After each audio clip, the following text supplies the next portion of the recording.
right, first off, before I get into anything else, happy Father's Day.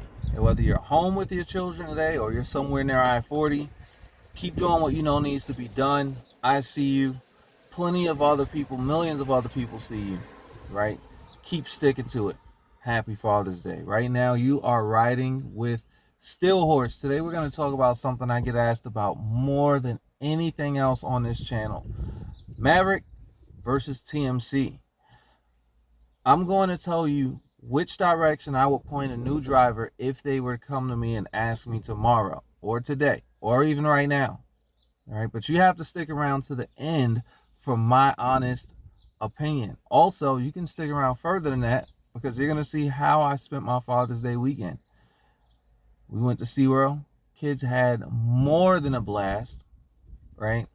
And I've got some footage worth seeing. Let's get into it. Came out of smoke with a flame in my chest. Southwest sun sitting heavy on my neck. Every mile I rode carved the line in the map. Now the whole damn state know the legend is back.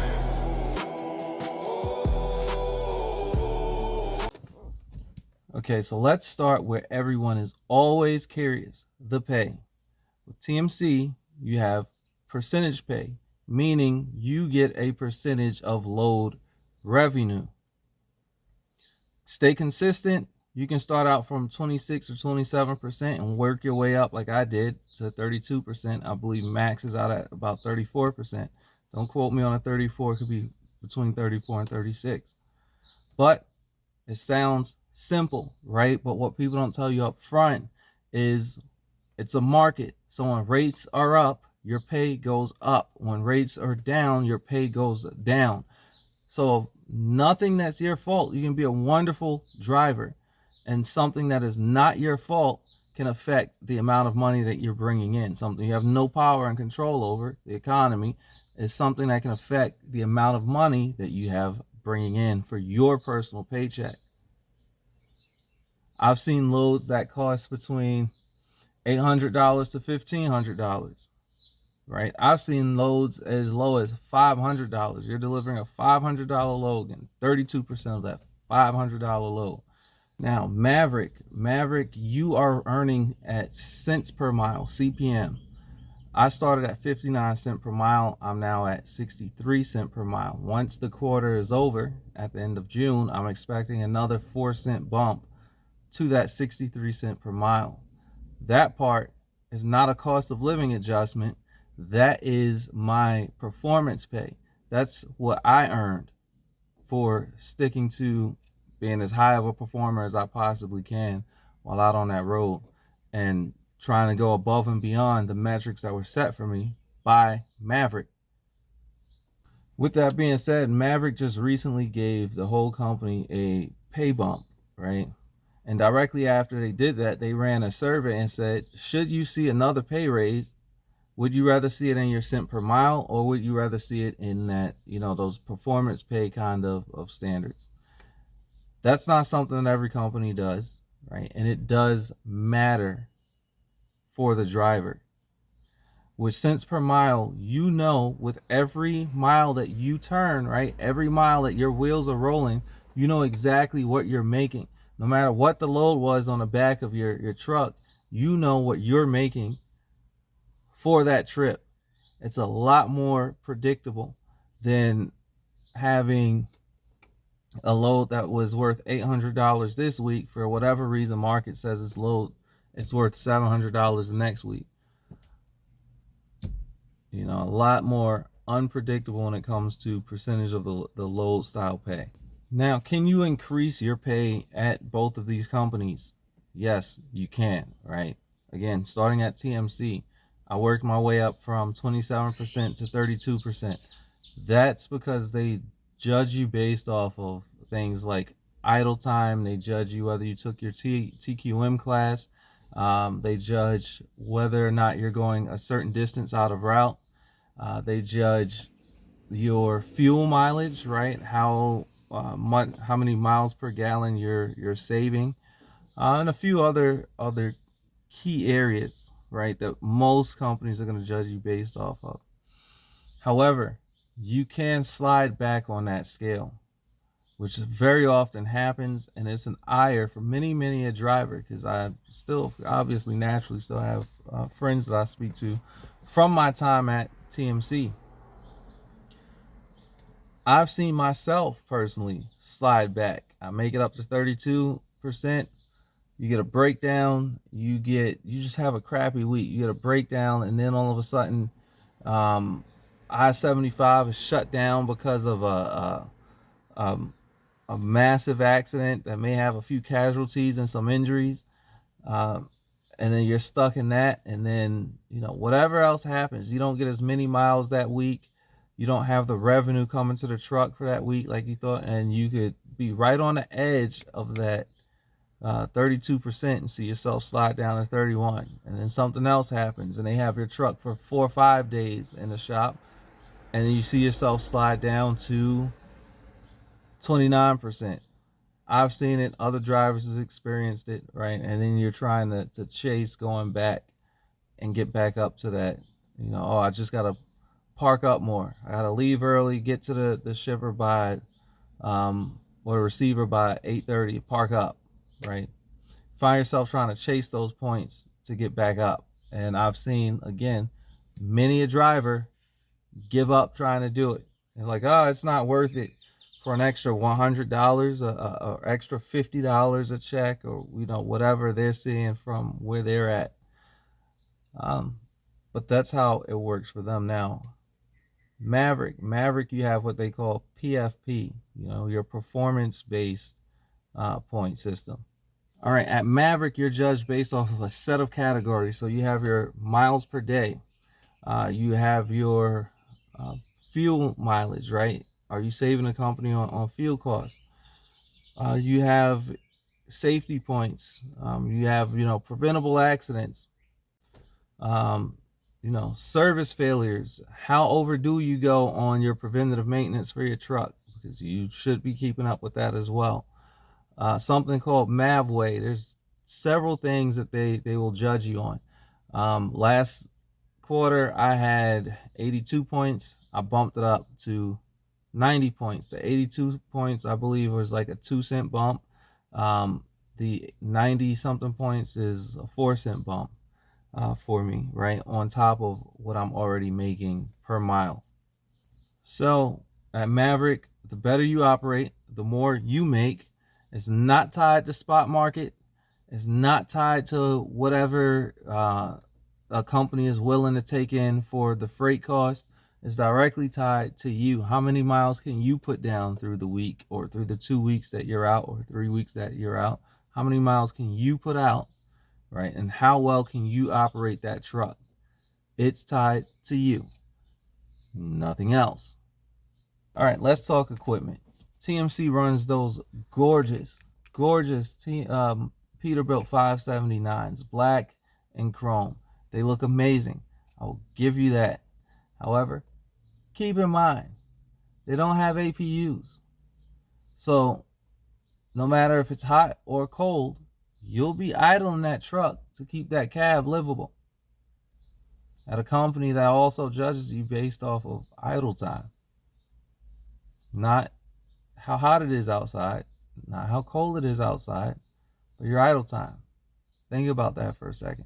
So you're being held accountable for something that they built into the situation. So you idle to survive, right? And it counts against you. That doesn't sound like a driver problem. That sounds more like a company problem. So both companies, right, continuing on, run both outward and inward facing cameras. While I was at TMC, the inward facing cameras did not work. They do work here at Maverick. Maverick adds on to that. You also have your mirror eye system. It's the two things you see on the side of their Freightliners when they drive past you, and they're sticking out like two short little T-Rex arms, or like weirdly looking wings, like that on the door. I know this is gonna get screenshotted, but whatever. Anyway, they give you a full view of the sides of your truck and your trailer. It goes all the way, like that little side mirror that you see every truck has. You can see almost all the way to the front bumper on that side mirror, right? So you'll know if you can get over or not. Like, you'll know if anybody's in that front little blind spot. Right, but they also have mirrors there. They don't replace the traditional mirror system, but they add to it. And so you have your side view mirrors, and then you have your mirror eye, and you have like this exceptional view of the sides of your trailer. I personally like the mirror eye. No, I've seen people online that have said, I don't know if I could drive like that. I don't like all of that being in front of me, all the extra technology. But the mirror eye is cool. It's a cool addition. With Maverick, who runs those maroon colored Freightliners, uh, APUs come standard, inverters come standard, uh, refrigerators come standard.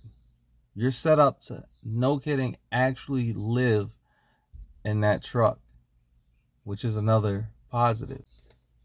I've been at Maverick for a handful of months now, and the same amount of months that I was here, going on almost 4 now. In my first 4 months over at TMC, I've had several breakdowns. I haven't had those issues here. A truck that is constantly in the shop is a truck that is not making you any type of money. It's also a truck that's not making the company any money. So you would think it would be beneficial on both parties, right, to have those trucks up and running, but it wasn't always the case. So new drivers or people who are looking to become new drivers, you guys always ask me about miles. So let's get directly into the amount of miles that I'm making and make it make sense for you guys. They're going to love this one. So here's a little bit about how I run. I do an every other week thing, right? 1 week I'm running hard, I'm pulling splits back to back to back, I'm getting to these shippers. The next week I'm kind of pulling back just a little bit so I don't overdo it and exhaust myself, and I get the ability to recharge. Even in that kind of vibe, I guess, I'm still cracking 2,000 miles most weeks. Currently, since I've been at Maverick, I'm sitting at 27,060 miles, I believe. Maverick actually judges something called, not judges, but they keep track of something called trips around the equator. A trip around the equator is something like 24,902 miles, right? I'm currently sitting at 1.02 trips around the equator, and I'm still, pushing it. So when you say how many miles do you get, what am I looking at? That's what you're looking at within your first 2 to 3 months at Maverick, right? Depending on how you run. I had a complete week that I just was not there, for reasons, right? So I would have been over that if I'm doing 2,000 miles a week, over 2,000 miles a week, most weeks, right? So just to give you the type of idea, if you're doing 63 cents per mile and you're getting 24,000 miles within that first 3 months, how much you'll be looking forward to making. You can get over that, well over that. All right, now let's talk PTO and time off. Again, TMC, right? You have to do a full year before you get 1 week vacation. After that, your second year, you get 2 weeks. That's years 2 through 9. You're sitting at just 2 weeks vacation. For a very, very long time at TMC, you couldn't just take 1 day off for PTO. No. You had to take all or nothing for PTO. And it took them a very, very, very, very, very long time to change that. They just recently changed that. I was talking to a homie a little bit ago. They just recently changed that policy to where you can start taking your onesies or twosies to handle what you have to do. And do you know why they did it? Because of mass driver complaints. You put in that much resistance to where you just changed that policy because so many people were complaining about it, including my TMC video. that you can see that I'm linking here from my personal experience, not yours if you're a TMC driver watching this, but my personal experience, linked up there. Go ahead and click it and watch it after this video. Meanwhile, Maverick bills PTO from you. They say it's from your third month, but I feel like I've been gaining PTO since I've been, like, I looked on Workday or whatever, and I saw like PTO hours like already starting. I don't know if I, because I had to look the information up to make sure that I'm still, savvy on it. But that's what I found. So at Maverick, your PTO is built up in hourly increments. You get up to 120 hours per year, and I believe anything that is over that, gets cashed out within December. You get 6 paid holidays. 6 paid holidays a year. Those holidays are paid out at $100, right? For that day. You didn't drive, that's your paid holiday. I didn't get that at TMC. I had Christmas off. I got paid nothing for that.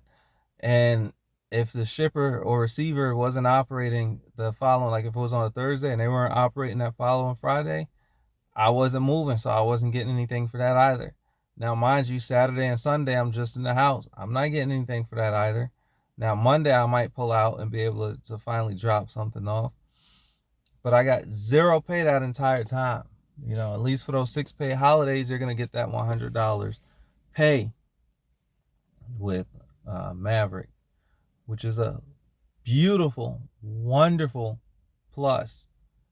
Seems a little driver oriented, if you ask me.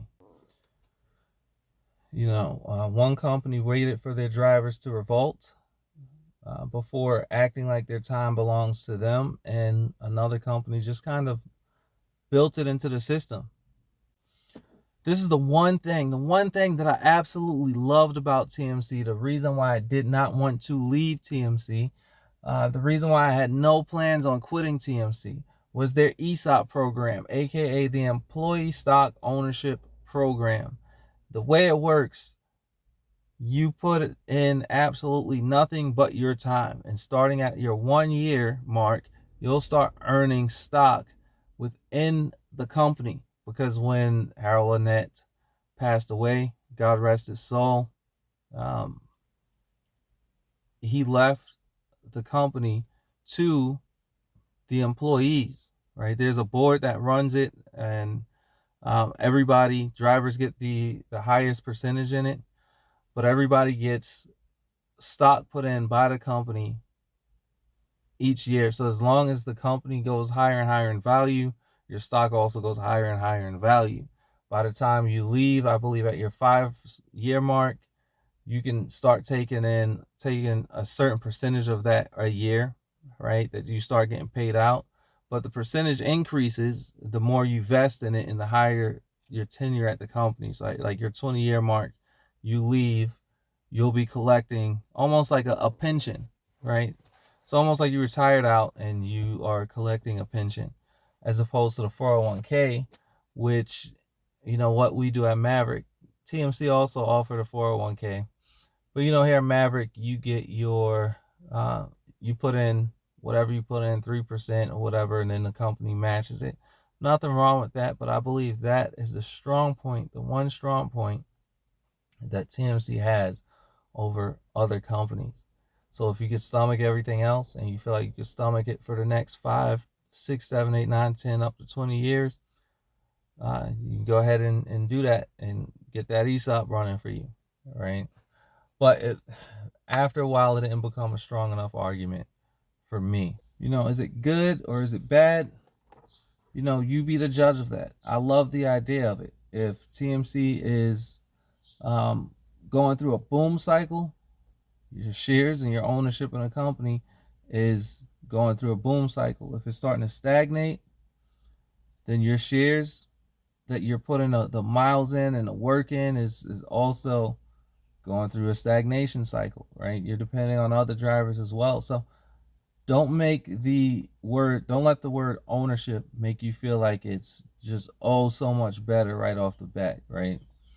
But also do not dismiss it, right? I do love that idea that came out of TMC. That was good. So yes, there's potential there. There's hella potential. All right. So you stayed.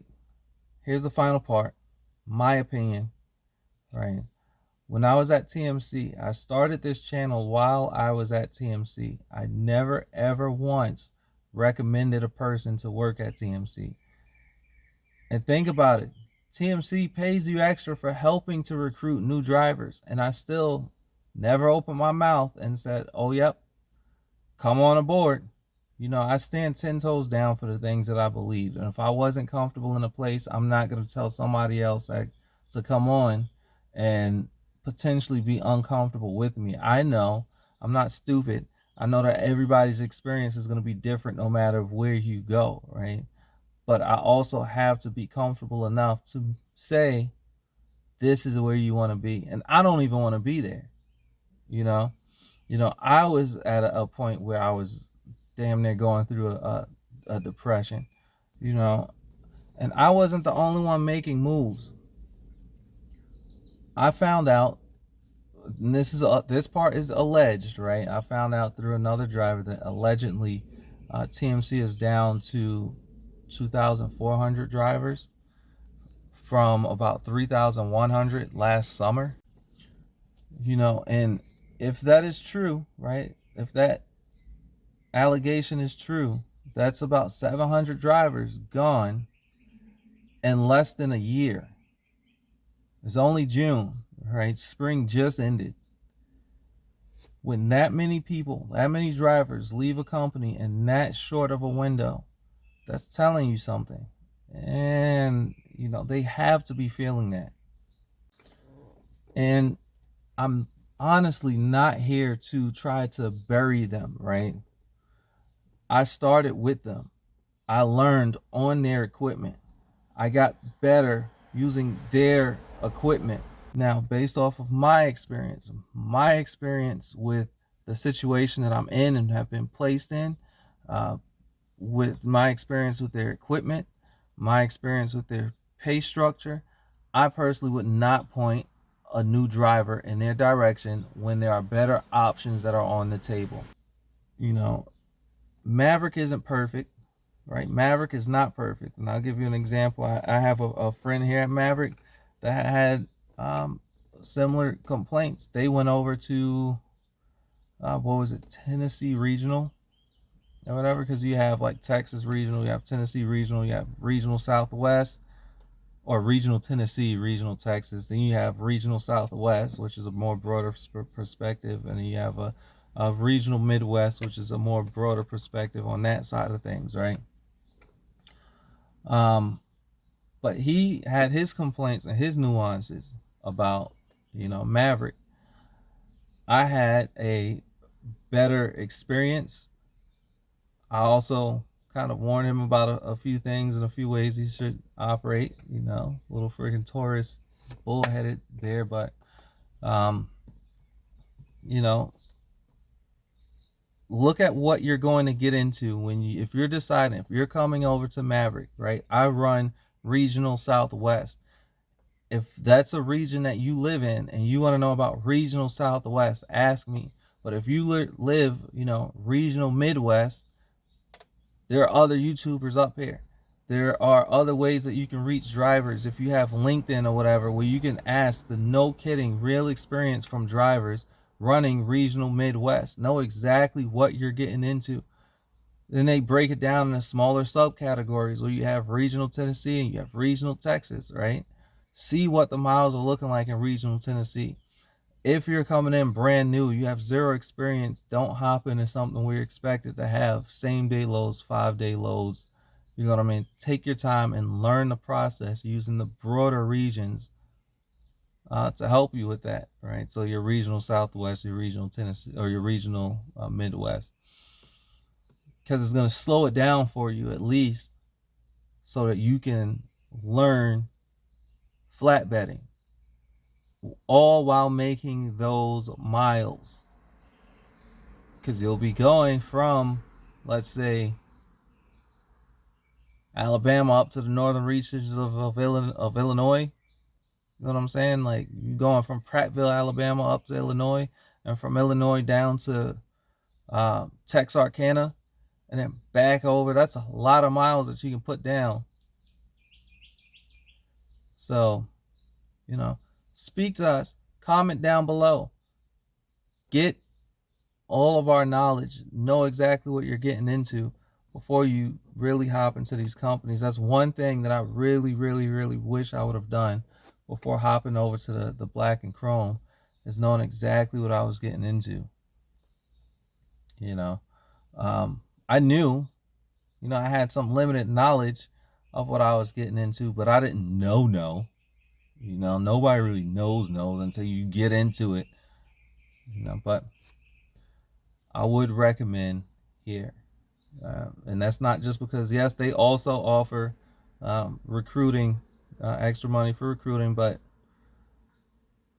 like I said, I could have got that extra money. I stand 10 toes on mine.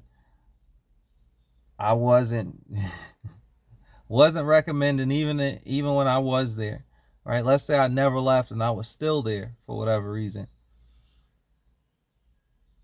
I still probably wouldn't be recommending. I have to really, really love something or enjoy something or want something about something to feel comfortable enough putting my name and my character behind it, right? And I feel like Maverick kind of fits that situation for me. Now, I also promised you guys that you would be able to see how I spent my Father's Day weekend, right? The SeaWorld footage that's coming up here now after this little bit of an outro.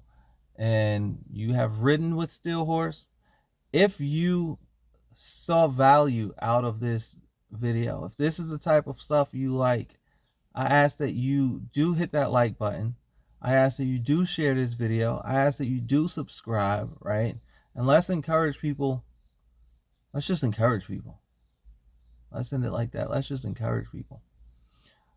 But yes, make sure you're doing your research before you hop into these companies, and really, like, no kidding, talk to these drivers, because I'll tell you the good, the bad, and the ugly, you know, of whatever I've experienced.